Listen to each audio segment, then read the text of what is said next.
Yang pertama, sumber daya hutan. Yang kita ketahui pertama itu yaitu sumber daya alam adalah segala sesuatu yang disediakan oleh alam untuk kita dan juga makhluk hidup lainnya.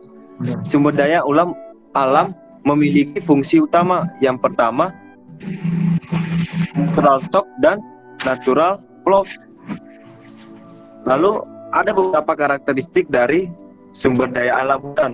Yang pertama, memproduksi barang dan jasa lingkungan. Yang kita ketahui saat ini kita bisa menikmati pemandangan alam dan juga hasil alam lainnya. Yang kedua adalah sumber daya terbarukan. Ketiga, memiliki daya tahan terhadap gangguan dari luar. Keempat, memiliki ambang batas daya dukung. Yang kelima, kerusakan parah akan bersifat tak terpulihkan. Dan yang keenam, tidak tergantikan oleh teknologi manusia. Next. Nah, di sini ada beberapa permasalahan tentang sumber daya alam. Ada beberapa faktor yang menyebabkan hal tersebut. Yang pertama, bencana alam, baik itu bisa melalui gunung meletus, longsor, tsunami. Lalu yang kedua adalah akibat manusia. Yang kita ketahui yaitu tentang kebakaran hutan, polusi, eksploitasi berlebihan. Yang ketiga adalah kebijakan yang tidak tetap dari pemerintah. Keempat, konflik lahan antara masyarakat dan pemerintah. Yang kelima adalah pengelolaan yang kurang maksimal dan efektif. Yang keenam adalah lemahnya kekuatan hukum. Dan yang terakhir adalah kebijakan tidak sesuai dengan praktek di lapangan. Baik, saya akan menjelaskan tentang kebijakan dalam pengelolaan SDA. Pembangunan nasional di bidang sumber daya alam dan lingkungan hidup berdasarkan merupakan upaya untuk mendayagunakan sumber daya alam untuk sebesar-besarnya untuk makmur rakyat dengan memperhatikan kelestarian fungsi dan keseimbangan lingkungan hidup. Pembangunan yang berkelanjutan, kepentingan ekonomi dan budaya masyarakat lokal serta bintang. Tentu saja diperlukan kebijakan-kebijakan yang mengatur kegiatan pengelolaan hutan dalam upaya kelestarian dan tujuan pembangunan nasional. Ada beberapa produk kebijakan yang dikeluarkan pemerintahan Indonesia. Contohnya Undang-Undang Republik Indonesia Nomor 41 Tahun 1999 tentang Kehutanan, Undang-Undang Republik Indonesia Nomor 26 Tahun 2007 tentang Penanaman, dan beberapa undang-undang lainnya tersebut. Lanjut.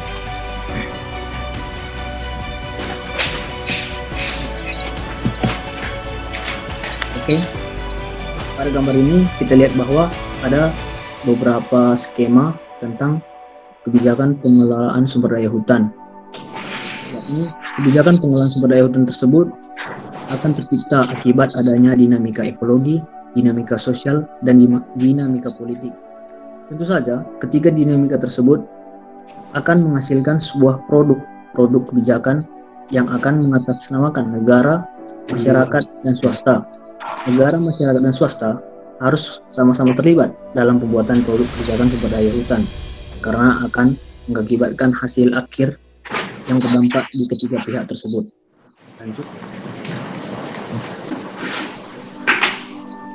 Peran pemerintah dalam pengelolaan sumber daya alam dalam kaitan ini adalah sumber daya hutan. Peran utama pemerintah yakni mewujudkan kesejahteraan rakyat. Peran pemerintah dalam perumusan kebijakan pengelolaan sumber daya alam harus dioptimalkan karena sumber daya alam sangat penting peranannya terutama dalam rangka meningkatkan. Kemudian ada instrumen yang digunakan pemerintah yang terdiri dari 4, yaitu yang pertama instrumen CAC. Instrumen ini mengandalkan terpenuhnya 3 faktor, yaitu yang pertama kemampuan penegak hukum, tanggapan dari penegak hukum, dan sanksi yang memadai.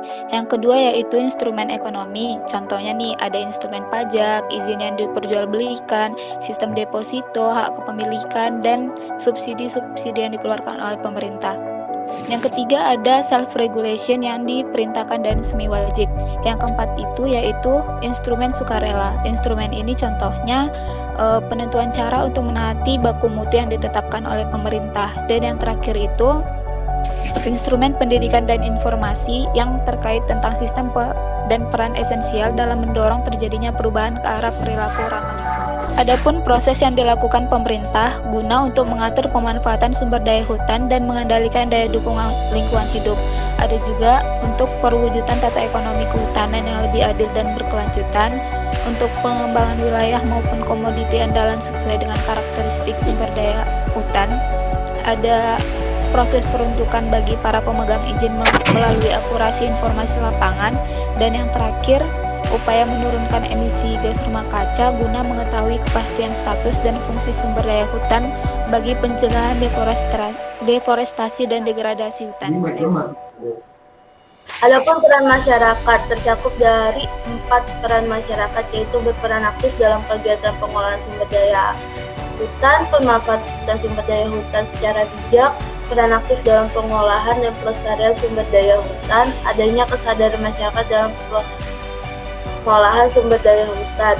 Nah, peran aktif atau kegiatan sumber daya hutan ini yang dimaksud adalah peran masyarakat dalam mengolah sumber daya secara bijak dan sesuai dengan ketetapan UU yang berlaku. Adapun lembaga-lembaga yang mengatur dalam pengolahan sumber daya alam dan aturannya dalam masyarakat. Lembaga yang pertama adalah lembaga swadaya masyarakat yang berfungsi dalam pengolahan dan aturan-aturan dalam hutan adat di lingkungan masyarakat. Terus ada RMI yang bertugas sebagai pengorganisasian masyarakat, kesadaran kritis dan keputusan pengolahan sumber daya alamnya.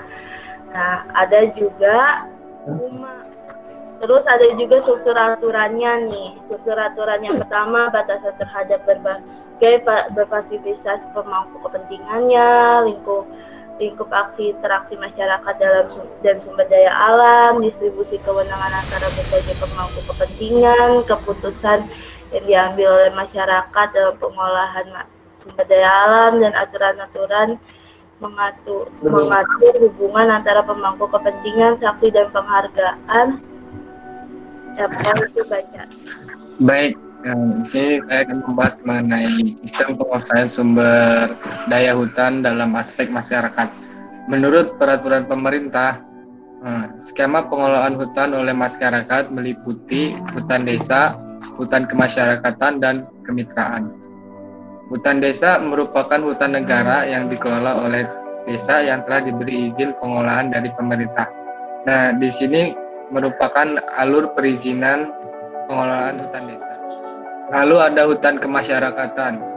Hutan kemasyarakatan merupakan hutan negara yang pemanfaatan utamanya ditujukan untuk memberdayakan masyarakat setempat sebagai mata pencariannya.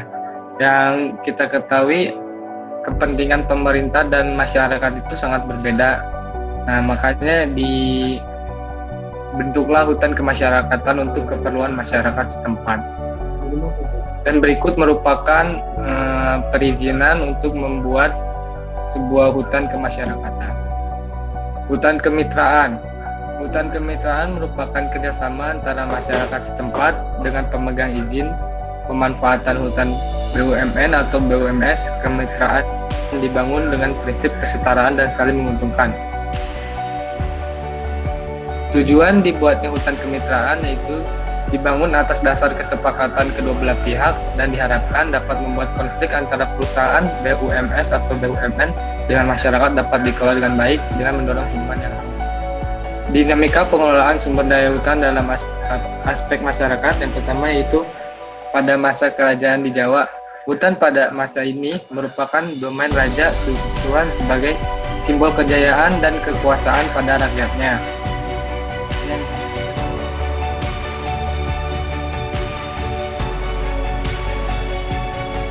Demikian pemaparan materi dari kelompok kami. Jika ada kesalahan kata dan tingkah laku mohon dimaafkan. Sekian, terima kasih.